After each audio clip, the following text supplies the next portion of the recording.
ఈసారి మళ్ళీ ఎలాంటి అనూహ్యమైన ట్విస్టు లేకుండా అల్లు అర్జున్కి నాంపల్లి కోర్ట్ రెగ్యులర్ బెయిల్ మంజూరు చేసింది.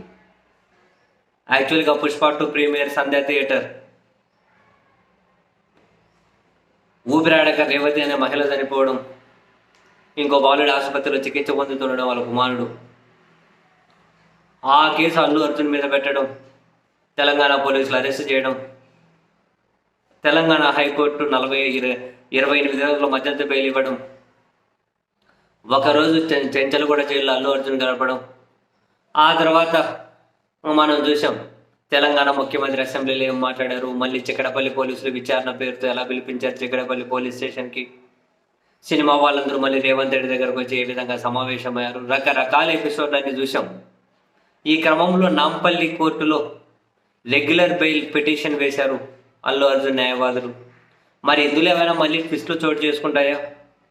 నాంపల్లి కోర్టు బెయిల్ ఇవ్వకపోతే రెగ్యులర్ బెయిల్ ఏంటి పరిస్థితి? మళ్ళీ అల్లు అర్జున్కు జైలు జీవితం తప్పదా అని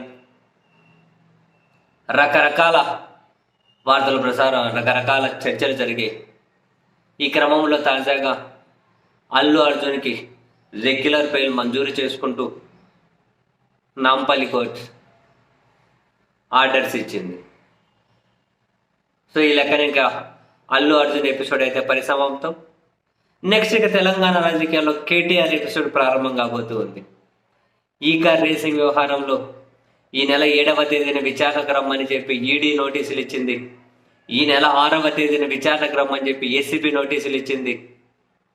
మరోవైపు కేటీఆర్ని అరెస్ట్ చేయకుండా 6 వరకు 7 వరకు ఏమో కోర్టు ప్రొటెక్షన్ ఉన్నట్లుంది.